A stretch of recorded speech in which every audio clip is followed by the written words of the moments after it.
Friends, we're back. Welcome back. It's time for another episode of BigDenoPlays Kinfire Chronicles. Episode 5 now with quest number 3. Very exciting to be on quest 3 in chapter 5. We did some little side quests and it was a lot of fun. But this one is called Into the Shadows and it is the main storyline. This is the cool little card that we're looking at. Let's just nip over here. Dara, the mayor of Vinna, has requested your help on something once you've explored the town and rested up a little. We haven't done a lot of resting, really. The morning light finds you rested and refreshed. The smell of breakfast lures you down to the main room of the inn where Dara invites you to have a seat. You ask her about the task she mentioned yesterday. The sabotage bridge. It's not the first trouble we've had. When construction on the lighthouse started, so did the attacks. These bandits, as if they want us cut off from Dinlux. They've ambushed caravans, raided farms. I have no proof, but I'm sure they're the ones who destroyed the bridge. She pauses, blowing the steam from her tea. We suspect they're operating out of one of the forests northeast from here. I've sent some armed locals out there, but none of them have returned. We can't afford to lose anyone else. But Seekers are trained for this sort of thing, right? You agree to track down and deal with the bandits, but first, breakfast. No sense facing danger on an empty stomach. Agreed. Agreed. After breakfast, you gear up and make your way north. Near the edge of town, you spot a dwarf running in your direction. Wait, she calls out. When she finally reaches you, she leans over, hands on her knees to catch her breath. I just wanted to thank you personally, she finally says. My aunt and uncle were among those you escorted here. They're safe because of you. You wave off her thanks, all in a day's work for a seeker. But the dwarf stops you again. The forest where you're headed. Some ruins appeared there after the last starless night, and someone warned me that they're haunted by malicious spirits. It's not safe out there. Go to 3-3. The forest north of Vinna is quiet and cool. There's a shaft of smoke rising up in the distance.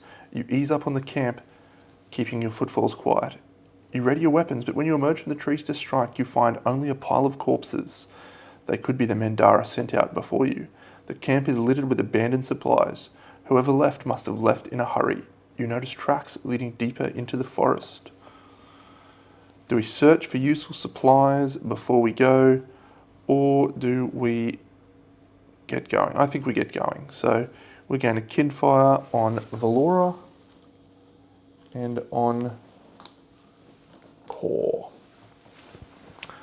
3-5. You follow the bandits' tracks deeper into the woods until you reach a river. Its waters are swift and deep. You see only 2 possible ways to cross. The rickety bridge before you seems the most expedient, but could be easily ambushed. Downriver, you see the ruins the frightened dwarf warned you about. Do we take our chances with the bridge, or do the ruins seem safe from attack?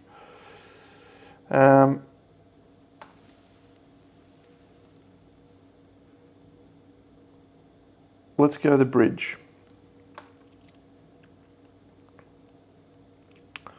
The makeshift bridge is mossy and slick. The water roars over the jagged rock below. Carefully, you inch your way across. You're nearly to the other side when you slide a foot forward and crack! Something breaks and the bridge suddenly shifts before you. The seeker with the most armor is flung from the bridge and must flip 4 cards. This seeker suffers 1 damage and gains 1 exhaustion for each non-red revealed. Fortunately, Khor needs to only flip 2. Non-red revealed.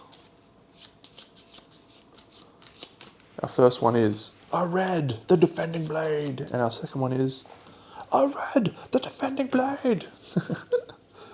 Good work, Danae. Good start. Come on.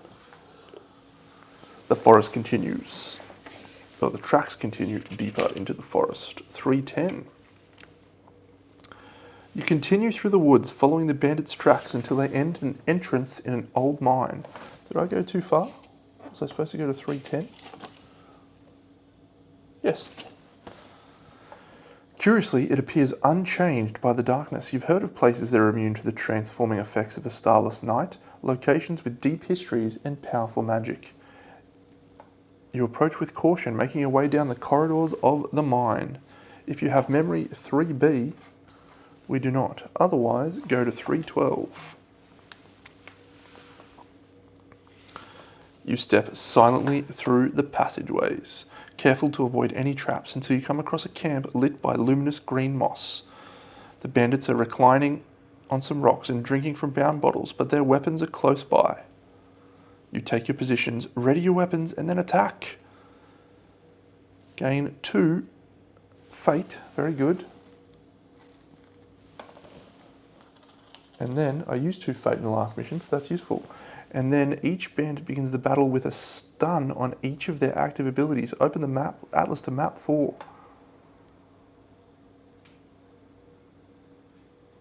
Great. Let's set it up. All right, we're set up.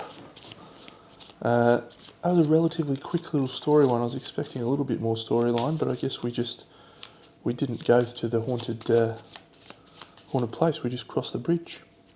1, 2, 3, 4, 5, 6, 7.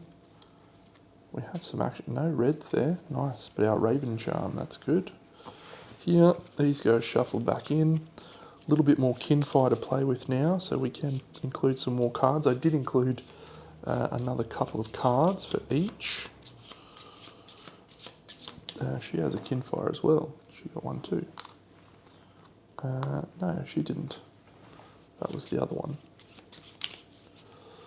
1, 2, 3, 4, 5, 6, 7. Taunt. I like the taunt. Very good. Yeah, so we're set up, as you can see, cool map. Asha here, Khor at the back, and Valora over there.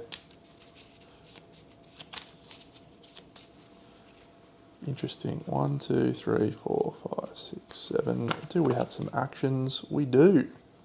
We have some great actions. Valora's going to be off tap. So let's look at our friends up here. We've got Larry, Curly, and Mo. Sorry, Lars, Corley, and Mo. And I do have to apply stunned reactions to every active ability.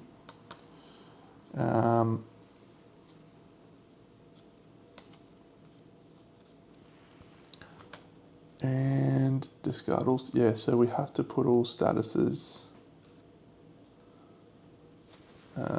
on active abilities, which I think is all of them, because we caught them napping. That seems pretty potent. Let's go read that again. You step silently through the passageways. Each bandit begins a stun on each of their active abilities. All right, let's rock on. Let's bring this bad boys home.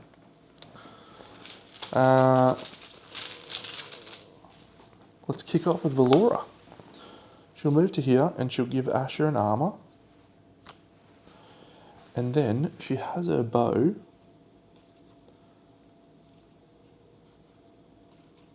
Which means that she can add +1 to any attack. And she's going to kick off with a quick shot on this big fella up the back here, and that is Corley. So that'll do 1-2 to him. He has no defense. But then, because of the bow, that goes to 3. And then we're also going to hit him with a capture rune, which traps him and also does 3. So we've actually got another. We started at 22, we've done 6. He's down to 16. That's a powerful start, Deno. And we put a trap on him. Let's go to this middle one where there's 2. All right, it's a 9. So we have an enemy activating, sort of. So it's this one here. So stunned, discard this card. The enemy cannot attack this turn. That says all bandits, including Mo, trigger their middle ability.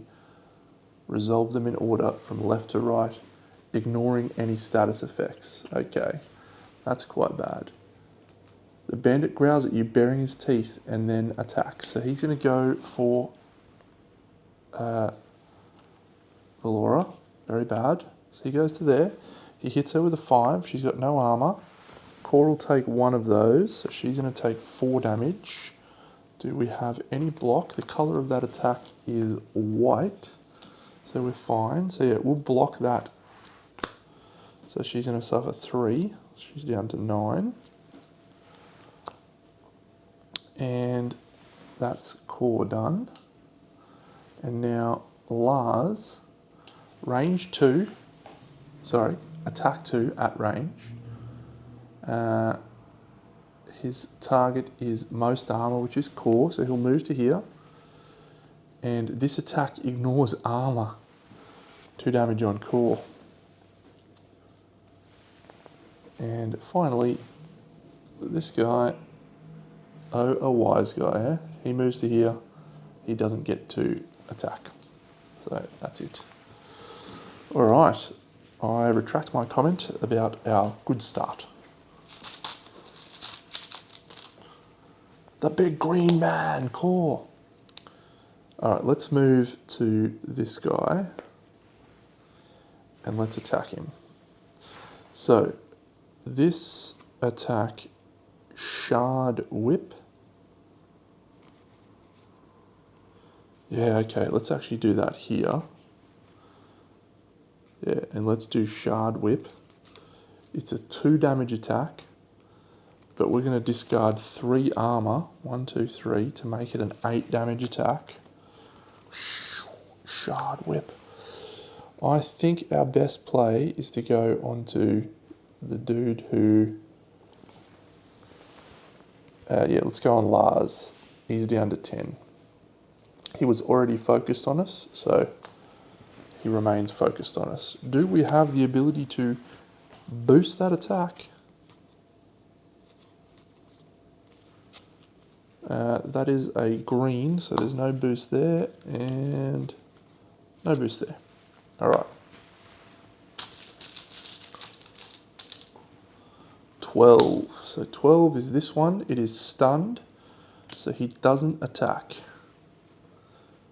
Return any enemy chits numbered 1 to 11 to the bag, then every bandit gains a health. It doesn't say anything about minimum up to their max. That is awesome. These guys suck. I'm glad we didn't get that later. 7. All right, so this one is stunned, so he doesn't attack. He'll stay where he is. 5. That one is stunned. Lars doesn't move, but he attacks using his middle ability, ignoring any status effects once for every seeker in range. So he's going to hit both of these two, and it's going to be 0 damage on Asha, but she will lose an armor. And it'll be 2 damage on Khor.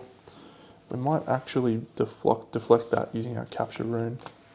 So we'll keep that down to 11. We need him to tank. Asha. All right. We'll move to here. Now Asha has a sneak attack. He's not focused on us.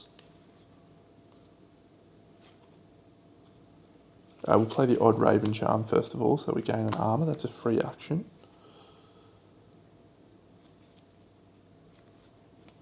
Yeah, we will play a sneak attack. And we gain an extra 3 damage because this guy is not focused on us. So he's going to go down to 7.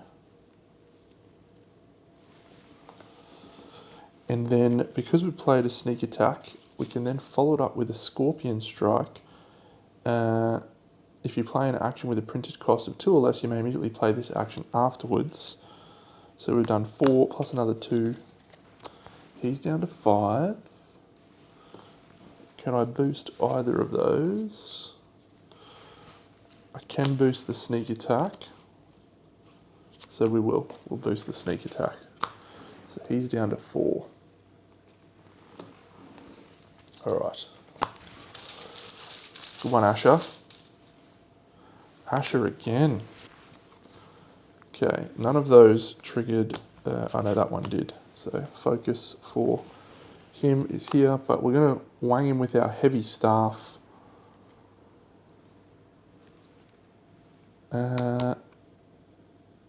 Yep, heavy staff. It's an attack 3. He's already focused on us. He's down to 1. Do we have a boost? No boost. No boost. He's down to 1, and we'll move up to here afterwards.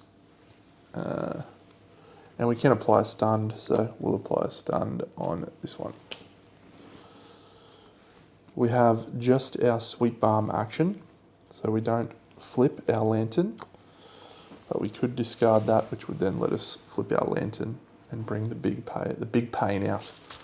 Good work, Asha. Asha again. I don't want to use the sweet balm, but I suppose I could use it on Khor, and then I would flip everything. Yep, I think that's better than just discarding it. Is it? No, we'll discard that. And we'll discard that. So we flip our lantern. 1, 2, 3, 4, 5, 6, 7.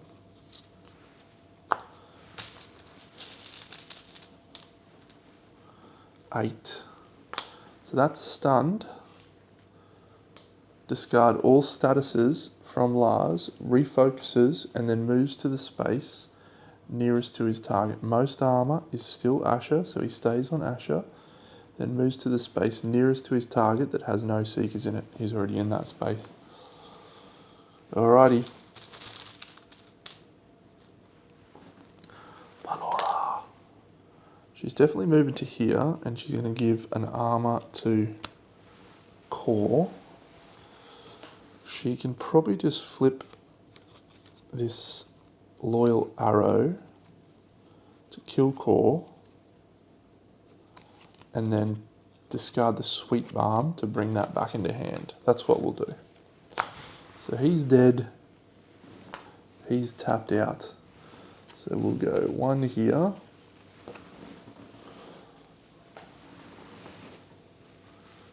We'll go 1 here, 1 here. There we go, this one. Definitely not there. That one was very bad.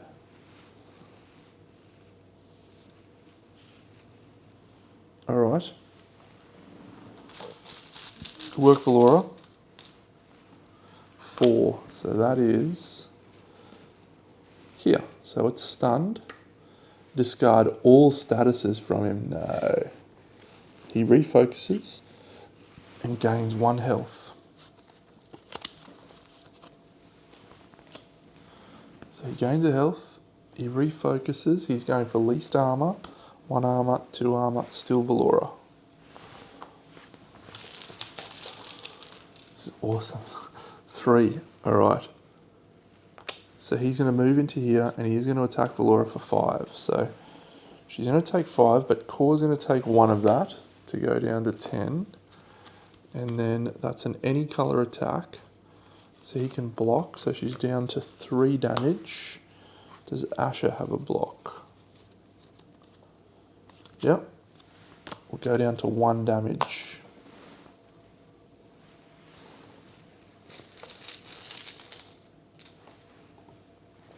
All right, Khor.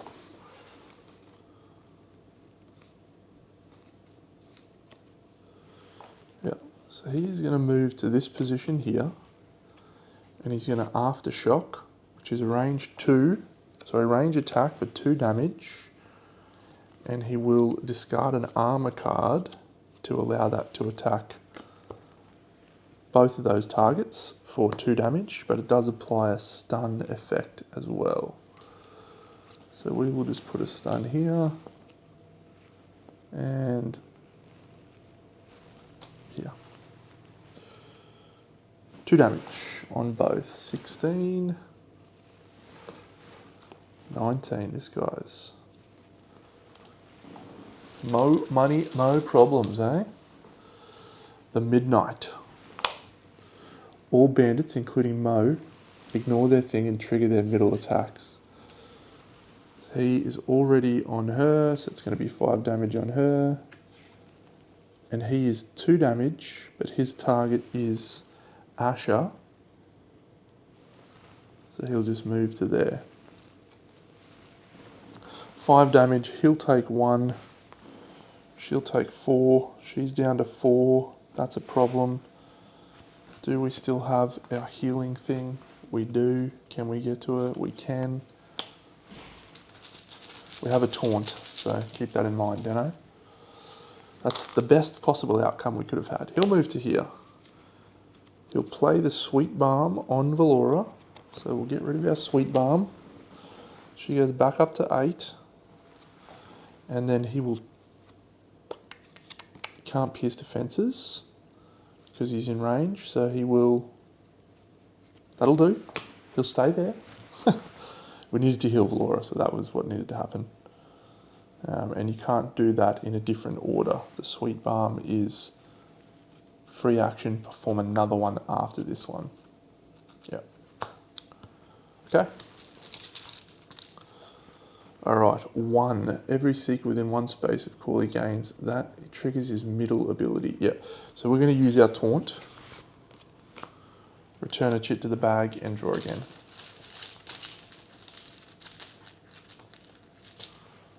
Valora.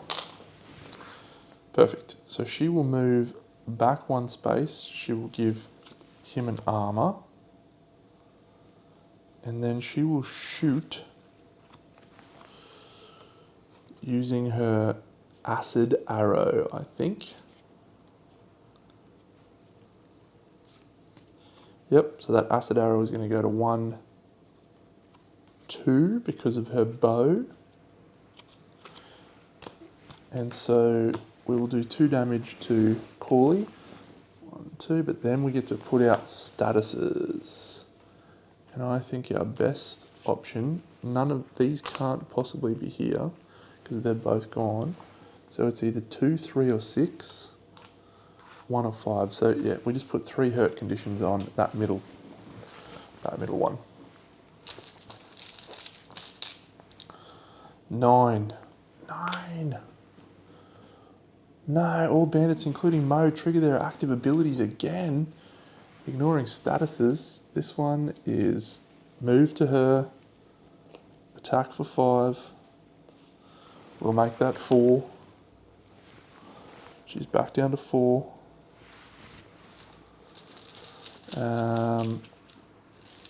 And this guy, he moves into Asha and he does 2 damage to Asha, but she has an armor that she drops off. All right, one of us, Asha. Eclipse. So she's going to move to here and she's going to flip her Eclipse. You may refocus each enemy focus on Asha to another enemy of your choice. 6 damage to him. He's got 8 remaining. 1. Every seeker within 1 space of Khor gains a weak, then triggers his middle ability as a range. Yeah, okay, we're going to redraw that one. That one is terrible.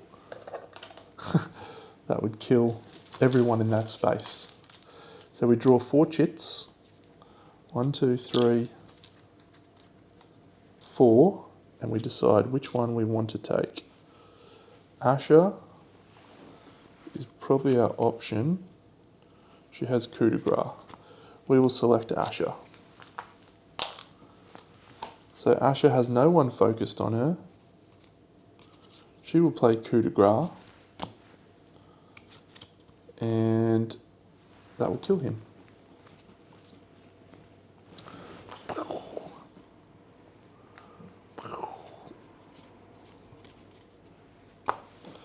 And that is because it is an attack 3 and it's an additional 5 if the target is not focused on you and has 8 or less health remaining. She'll move into that space. There's not many enemy actions left, I don't think. 6, he says, as the enemy is about to activate. So this guy still has 19 health. This 6 is going to be this middle row. He's stunned, so he does nothing. He does no attack. He's already there. Come on, Deno. Get it done. It's another one of our choice. All right, I think Valora is going to be able to do the most damage. Loyal arrow. Yep, Valora will move to here. She will shoot a loyal arrow. Because of her bow, that goes to 3, 4, 5. He's down to 14. And that's also because she's in that space. So we need to flip one more heart. Can we boost that? It is a green. We can boost that. Yep.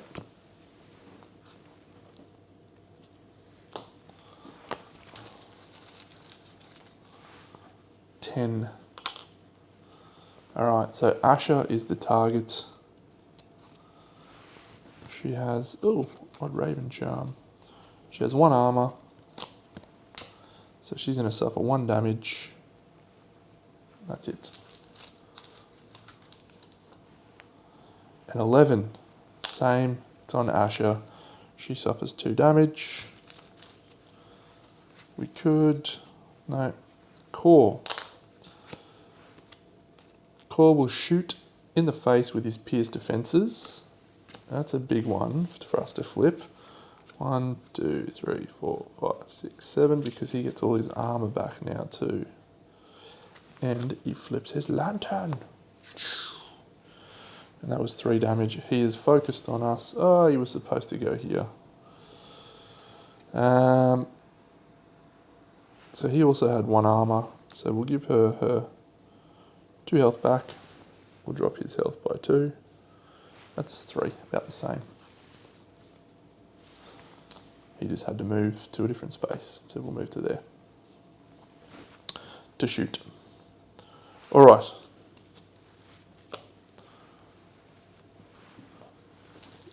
It's been pretty even actually, so Valora, everyone is activated fully on our team. Valora's shooting her bow, and then she's going to move away. So that's 2 damage. He's down to 8. It's exciting. She flips her lantern, and that will be the end of him. 1, 2, 3, 4, 5, 6, 7. If Valora gets to go again.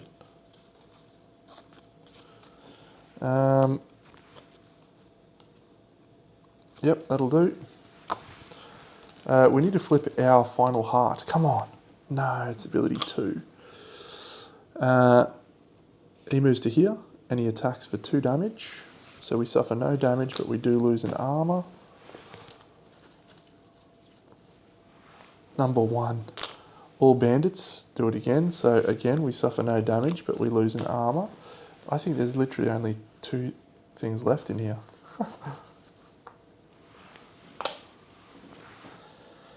All right, do we just go Valora? I think we go Valora. Has he got a boost? Yeah.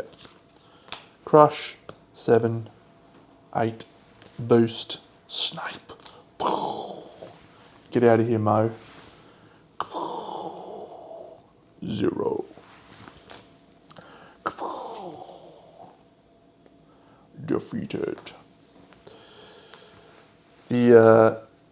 The challenge of the battles is certainly ramping up in difficulty, which is fantastic. But what I'm enjoying more, particularly about the last 2, is that the space that I've had to use and think about has actually been relevant. You know, there's been a lot of multi-attacks and stuff like that. So, yeah, continuing to impress this game. 316. The last bandit fell to the ground, wounded but still alive. You kick away his weapon and stand over him. You're well organised and well trained, I'll give you that. You say, someone must have sent you. Who? The bandit hisses something under his breath, dark words of magic, and then laughs. Killian's plans are already in motion. Soon the great cycle will be complete. His body begins to shudder violently, foam bubbling from his mouth until finally he stills. The bandit is dead. Searching the camp, you find some things of use. Open a copper treasure. Yeah. Another copper treasure. Yeah. That is our third one of those. None of them have been overwhelmingly exciting at this stage, but maybe that will change. Capture rune, I've seen that. Valora's got one of those. Charge. That's cool. Crush, already got one of those. Shadow Charm.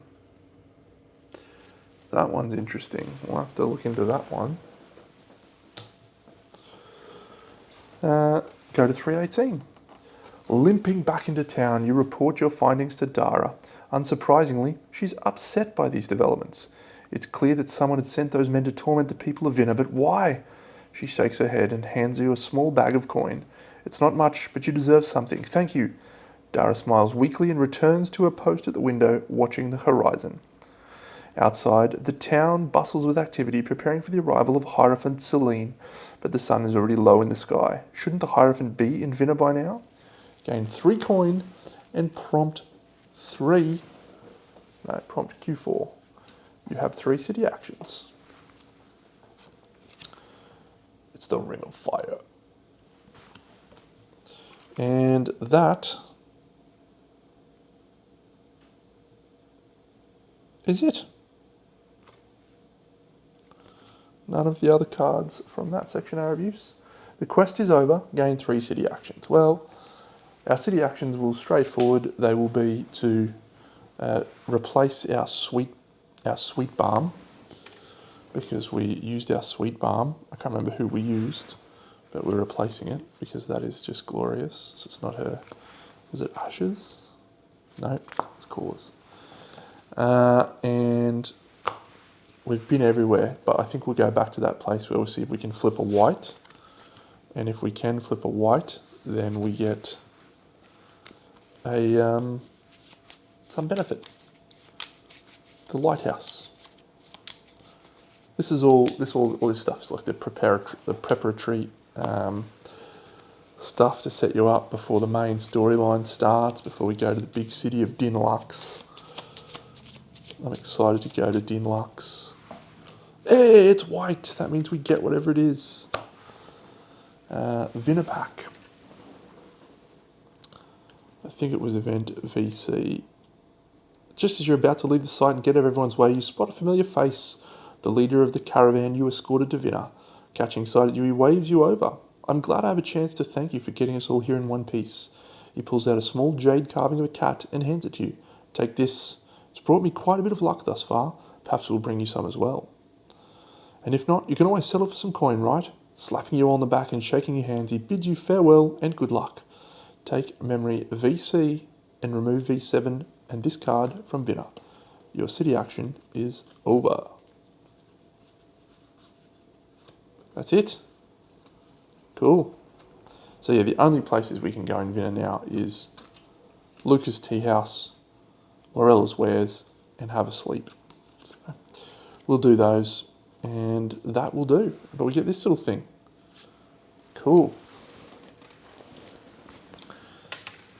That's it. I'm really enjoying this game. It's not a complexity level that I would normally find myself super engaged in, but it's like a little bite-sized morsel of just a little bit of strategy, a little bit of story, a little bit of card play.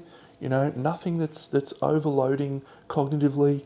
And when you've played some games, you know, like Kingdom Death, where you've got 50 million things to try and consider, this is just a nice little fun way to play a cool little adventure game. So yeah, excited to see where the story goes.